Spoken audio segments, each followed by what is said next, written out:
Hi, this is Sherry Cheever, and I'm back with the second installment of the Blossoms 3 Nestabilities and how to make the layered flowers.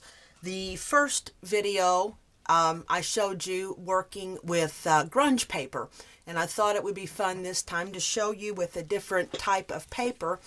And what I've done is I have cut all 5 of these out using Nina Solar White cardstock. And I've cut the 5 layers out. I've already worked on the first 4, and but I'll show you how to do that. This will work the same way with grunge paper and or grunge board. And let me show you what I've done here. So the first thing that I've done is I've got my flower, and I'm using some tumbled glass distress ink and a blender applicator, an ink applicator. I just went around and lightly brushed the edges with some blue ink. I wanted to see some highlight on my white. So we're just going to quickly cover that. And then I thought, it needs to have some fun. So I got me some Perfect Pearls Mist in turquoise. And shake it up really good. You'll hear the little ball inside rattle, and I just gave my whole flower a mist. Using the heat tool, then you can dry this fairly quickly, and it'll run some, which is nice because it'll puddle up and you'll get different effects with that, and it will curl. But the more you dry and the drier it gets, the more your cardstock will flatten out. So that's a pretty good thing. And we're almost dry. I've got just a little pool here off to the side.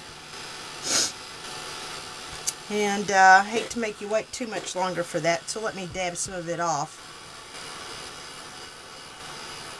And we're looking good. So I'm going to wipe up my mess on my craft sheet. And then the next thing I did was using scissors and lining up the way I did in the first set. I just put a snip in between each petal, lining it up across. That way it gave me more of the material to roll and to work with, and I think it also adds some extra dimension to the flower. We're just going to go around and snip each petal. Oh, I don't know, it's maybe 1/2 inch, 3/4 of an inch. You don't need a lot, but something just to differentiate the petals. To help me roll this, I used a bamboo skewer, one of the tools I keep here on my desk. And I just started, and I curled it down over the skewer and just gave it a little roll. And we'll go around and do this to each of the petals. Doesn't take much. I can smell my hot glue gun over here to the side. It's heating up because I'm going to go ahead and use that on this as well. I don't want it to fall apart later. And as you go, just kind of keep rolling. When I got to the smallest layer of flour, the number 1 die, I actually had to use something smaller to roll with, and I used this piece of green florist wire because it's just not as thick as the bamboo skewer. So there I have it rolled, and I can continue to play, but that's pretty well it. And this is going to be my bottom of the flower. So I have my other 4 done. Oop. And we're just going to put a little touch of glue here on the bottom. And then I'm going to line it up so that my petals aren't overlapped. The cut lines don't overlap. I don't like to see that. So as you can see now, we're starting to have the roll. You can still see the blue there. And we'll continue to assemble our flower, alternating the cut lines and pressing down, which forces the outer petals to kind of pop up then, so you get a touch of that blue. Once again, we're almost done. I see some little hairy things that we're going to need to pick out. And there in the center, you see it kind of pops up more. And with the slits, it makes them kind of come they kind of stick up on the edges, which gives it a nice little look, more dimension.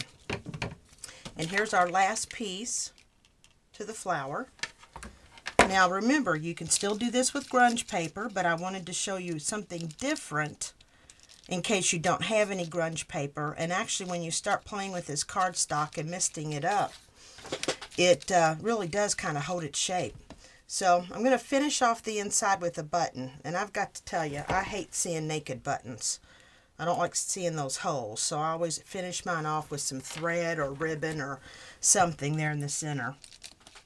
And there we have the center of our flower. Just press that down a little bit. And then we have our another flower that we can use as an embellishment on any of our projects. When you push this down onto your project, you'll notice how the bottom will kind of come out as well.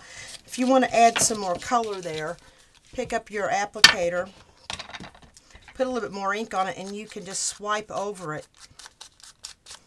And we'll add some more blue there. I think that kind of highlights it nicely. As a matter of fact, I'll just go over the whole thing for you real quick. And then we have more blue. So that's the part 2 of this series of videos working with the Blossoms 3 Nestability dies. And thanks for stopping by and joining me today.